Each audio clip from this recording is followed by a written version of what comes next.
Okay, so this is the second part of our linguistic anthropology section, and for this one I'm actually not going to record video, I'm just going to record audio because I'm trying to make the file a little bit smaller so that it'll convert faster, it'll upload faster, and that kind of thing. So I'm just going to do audio on this one. What I want to talk about now is the idea of language and thought, and language and culture, and the connection between them, because as I said before, we are not linguists. We are not just interested in dictionary definitions of words, but we're interested in how words are intimately linked to a particular culture. And sort of the history behind this and the heart of it is two guys named Sapir and Whorf, who talked about linguistic relativity. And this is a topic of scholarship that's gotten really controversial, to be honest with you. There is a lot of back and forth of people that are arguing about this, and basically it comes down to a nature versus nurture, or culture versus biology debate, which, as is always the case with those debates, they're really stupid, because we are both nature and nurture. We are both biology and culture. And so somebody arguing, oh, biology doesn't matter, well, they're an idiot. Or somebody arguing that culture doesn't matter, they're an idiot. We are both, we need both, we use both. And so when it comes to that idea with language, what that means is that we have a biological basis for our acquisition of language, sort of like I was talking about before. There's a root there to it, but that there's culture involved in it too. And so these two things come together. For us as anthropologists, what we talk about a lot is that language can oftentimes shape the way that you think, but it does not determine it. This is not linguistic determinism. The idea behind this is that the language you use will shape how you perceive the world and who you perceive yourself to be. There's a lot of really classic examples of this that are kind of nonsensical, right? One is that you may have heard before is that the Eskimo have 200 words for snow. That example is actually nonsense, right? That's just kind of silly. But a better example of it, frankly, is cars. If we were in the classroom right now together, I'd be asking you guys what kind of cars you drive, and then going through the litany of words that we associate with cars. For example, somebody says, "Oh, well, I drive a, I don't know, pick anything, Ford F-250. I don't know, And then, well, is it a two-door? Is it a four-door? Is it a king cab, a crew cab, an extended cab? Is it a short bed, long bed, extended bed? Does it have the tow package? Does it have a Hemi? Does it have a 6-cylinder, 8-cylinder, 12-cylinder? Does it have, what kind of carburetor does it have? What kind of trim package does it have? What kind of interior does it have? What kind of media package does it have? You could talk about a Toyota Corolla in the same way. You could talk about a Dodge Charger the same way. You could talk about any car out there. There are literally hundreds and hundreds and hundreds of variations of cars. Not to mention just the big broad categories of, everything from compact, subcompact, sedan, sports car, luxury car, crossover, hybrid, SUV, small, mid, full size trucks, and you might be wondering, why the hell is Josh talking about cars so much? Because cars are really important to our culture. We love cars. We identify ourselves through our cars. I mean, and that might sound silly, but think about it. I mean, we sing songs to cars, right? I don't care if you want to talk about country, rap, rock and roll, anything else. Every musical genre has songs about like what kind of car they drive. What kind of car they drive. Driving as an experience, the open road. I mean, we literally sing songs to our cars. We make movies about cars. The Fast and Furious film franchise has pulled like $1 billion. I think the second best-selling game ever is Grand Theft Auto, where you drive around in a car. We are absolutely obsessed with cars. There are television shows about cars. There's magazines about cars, where people just sit around and talk about cars, and we sit around watching them sit around talking about cars.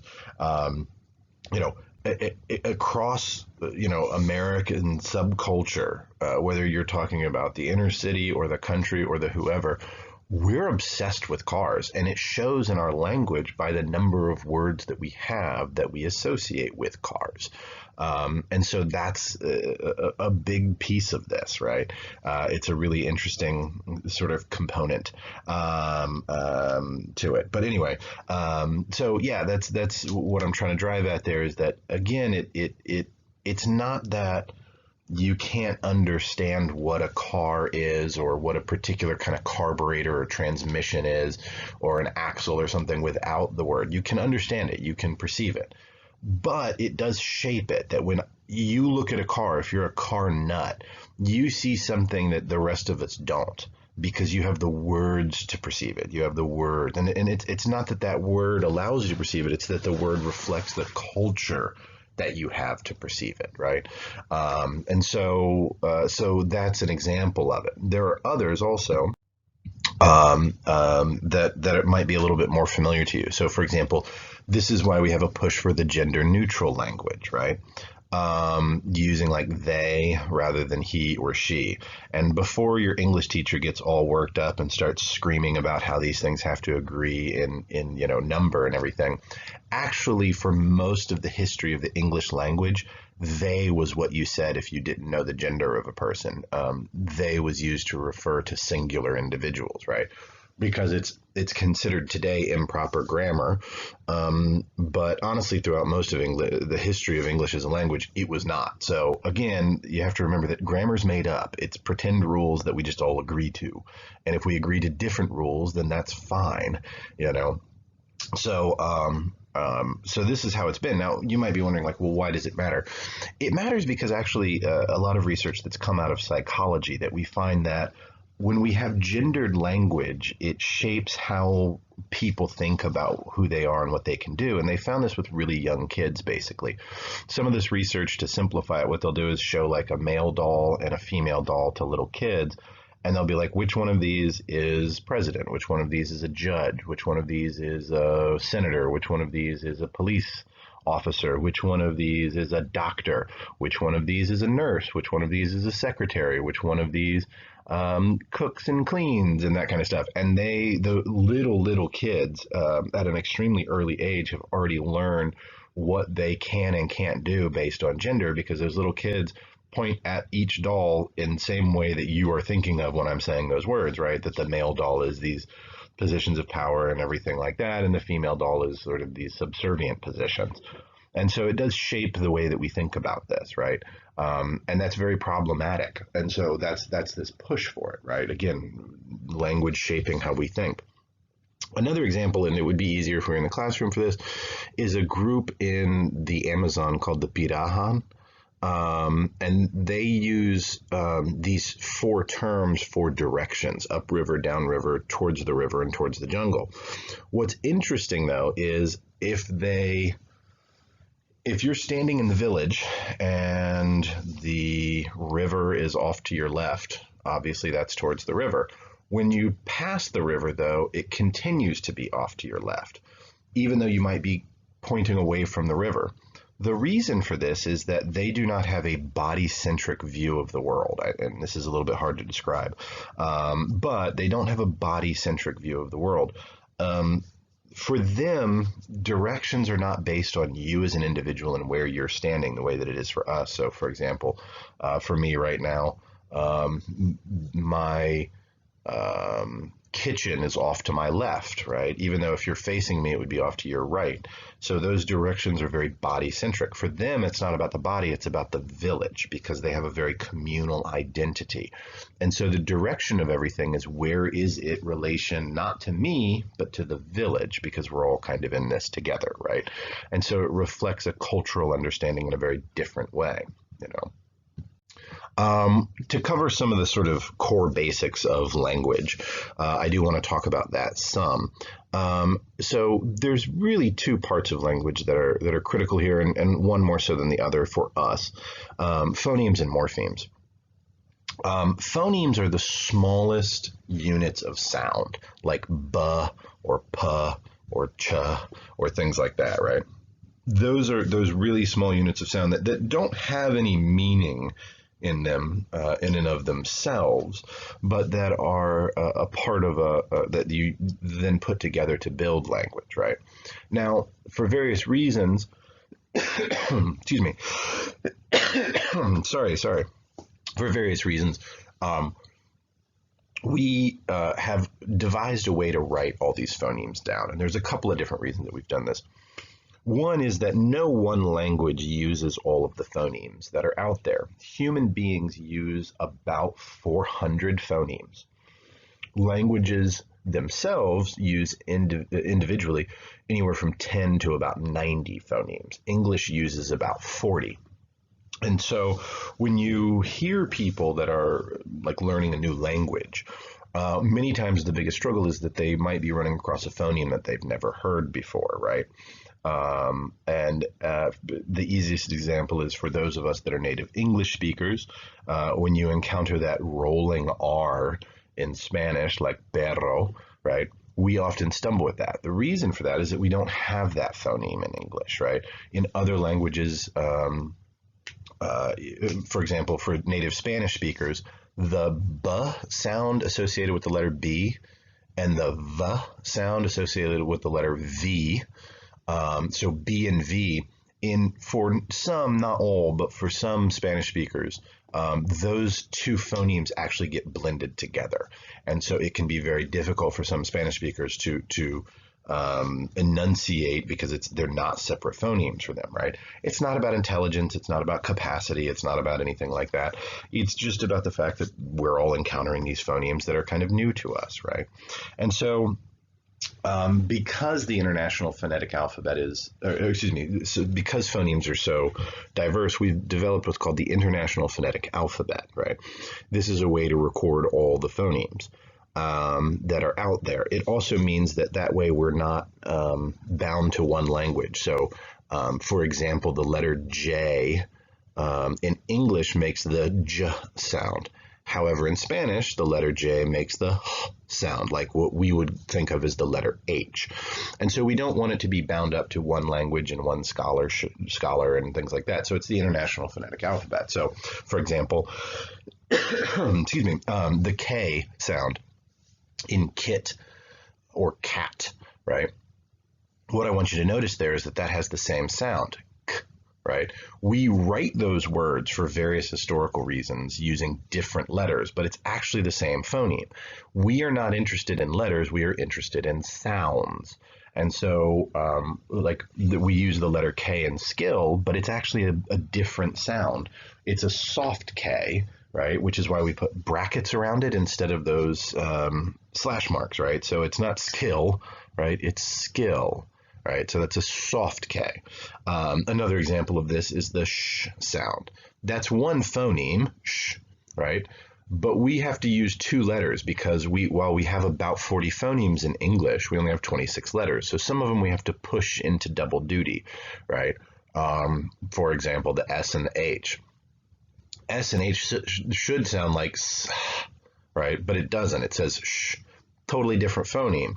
The CH, the TH, a lot of these sounds are like that. So we use this elongated S that you see on the screen in front of you to denote that SH phoneme, right, of sh, right? So again, I want you to understand that phonemes are not the same things as letters, and that letters are a poor representation of sound, right? If we were in the classroom, we'd talk a lot more, and I'd show you different examples of different writing systems and how that works, but that gets the point across.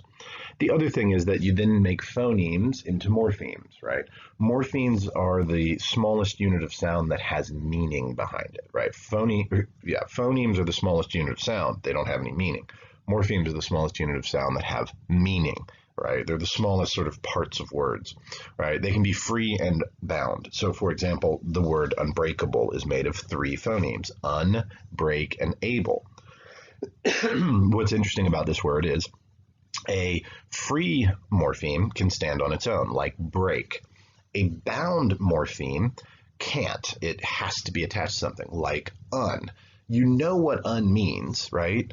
It's going to be no, negative, not, something like that, right? If you ask me, hey Josh, can I borrow $20? And I start with the sound un is not a complete idea. It's a bound morpheme, but you know it's not going to go in your direction, like unlikely or something like that, right?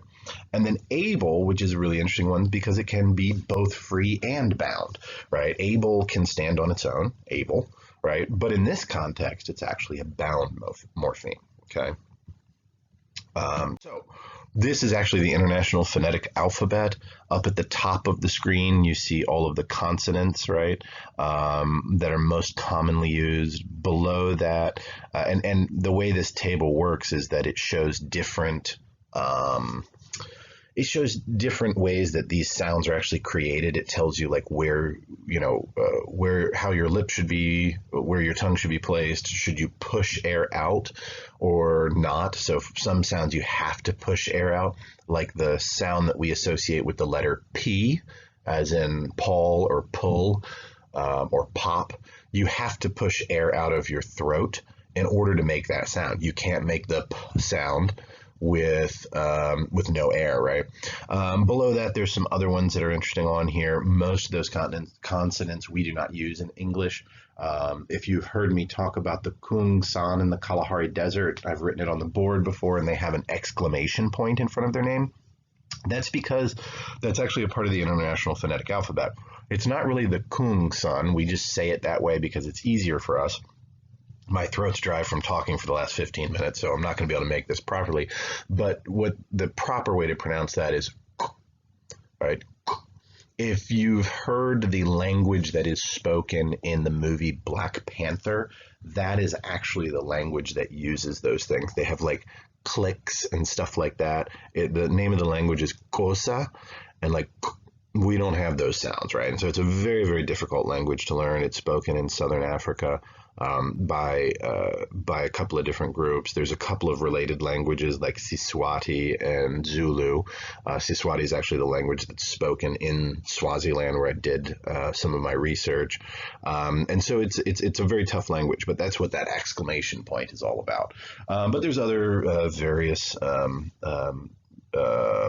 phonemes on here. Some of them are used in what we call what we talk about languages that are tonal, what we call tonal languages.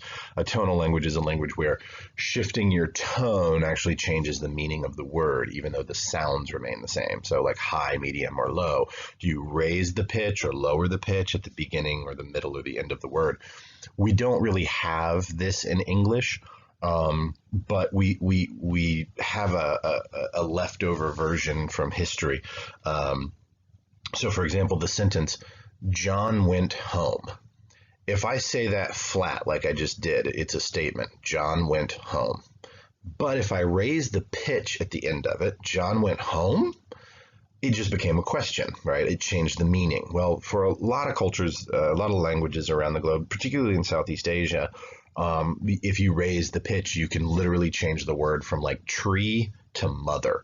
And so they're very, very difficult languages to learn, which brings me to the idea of like English as the hardest language to learn. It's not. What matters is the language that you already speak. So for example, if you speak Spanish, English is way easier to learn than, say, Mandarin Chinese, right? But if you speak, Japanese, Mandarin's a heck of a lot easier to learn than English is, right? It matters how related languages are, because how many new phonemes are you going to encounter, right?